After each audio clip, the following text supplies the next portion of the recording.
का अध्ययन करेंगे। वाच्य, वाच्य का शाब्दिक अर्थ होता है बोलने का ढंग या विषय। वाच्य शब्द संस्कृत की वच धातु से बना है, जिसका अर्थ होता है कहे जाने योग्य।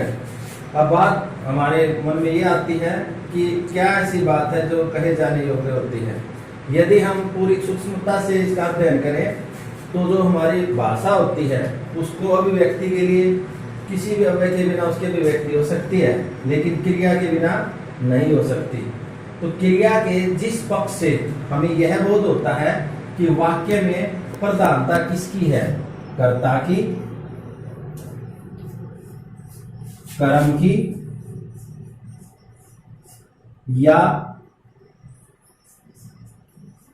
भाव की, इस विषय का ज्ञान करवाने वाले शब्द को हम वाच्य कहते हैं। वाच्य, वाच्य के मुख्य रूप से 3 भेद होते हैं। वाच्य के मुख्य रूप से कितने भेद होते हैं? 3। पहला कर्तृवाच्य, दूसरा कर्मवाच्य और तीसरा भाववाच्य।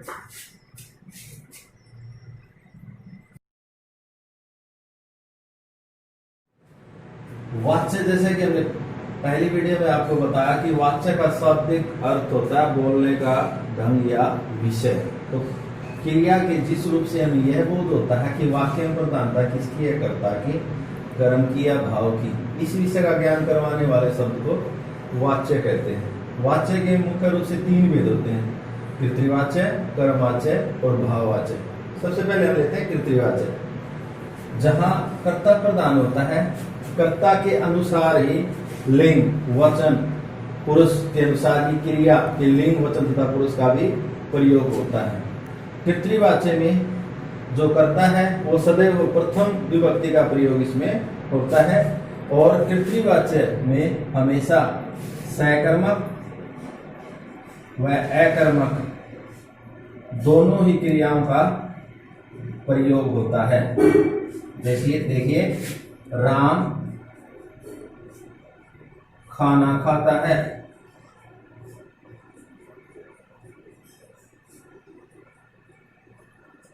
यह जो उदाहरण है, यह उदाहरण सकर्मक क्रिया का है, जबकि हम ये कहें राम खाता है तो ये अकर्मक क्रिया का उदाहरण है। राम ने खाना खाया,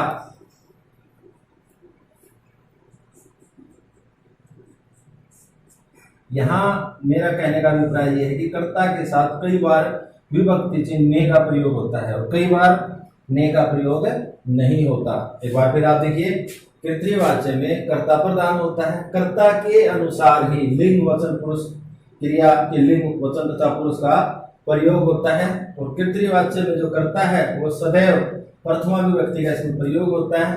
कर्तृवाच्य में हमेशा सकर्मक और अकर्मक दोनों क्रियाओं का प्रयोग होता है। उदाहरण के तौर पर राम खाना खाता है, राम खाता है, ये दोनों ही उदाहरण सकर्मक और अकर्मक क्रियाओं के उदाहरण हैं। जबकि राम ने खाना खाया, इससे हमें यह बोध होता है कि कई बार जो कर्ता होता है उसके साथ नियम प्रसरक चिन्ह का प्रयोग होता है, कई बार नियम प्रसरक चिन्ह के बगैर भी काम चल जाता है।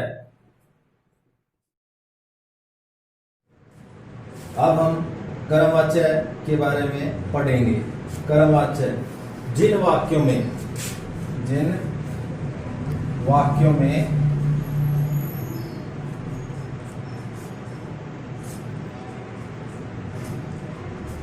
कर्ता गौण हो तथा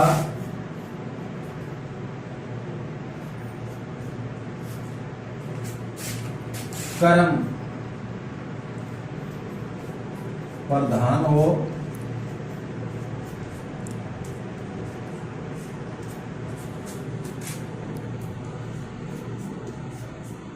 और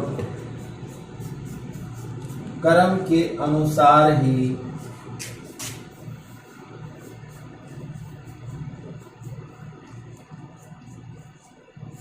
क्रिया संपन्न हो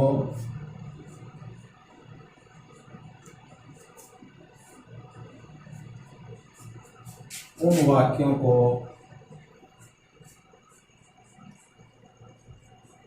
कर्मवाच्य कहते हैं।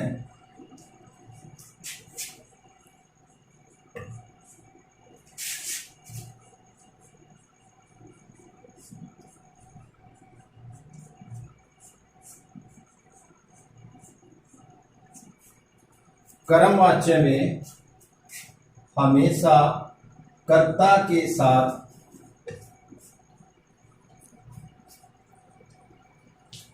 से या के द्वारा कारक चिन्ह का प्रयोग होता है।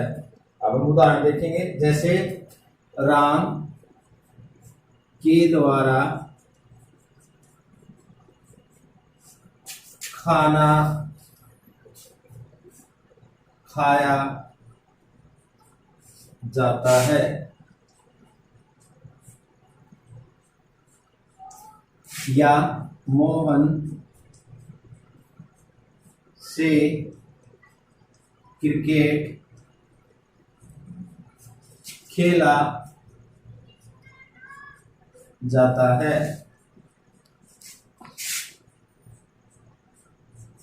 कर्मवाच्य में हमेशा सकर्मक क्रिया का प्रयोग होता है।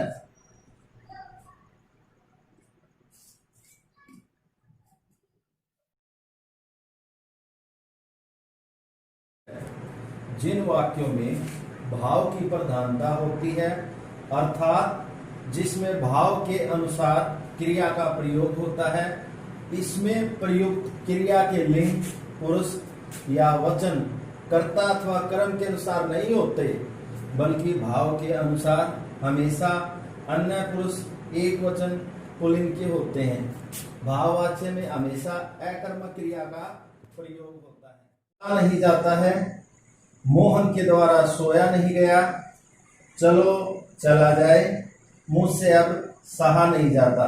एक अन्य बात और मैं आपको बता दूं, भाववाच्य में हमेशा कर्ता के साथ से या के द्वारा कारक चिन्ह का प्रयोग होता है।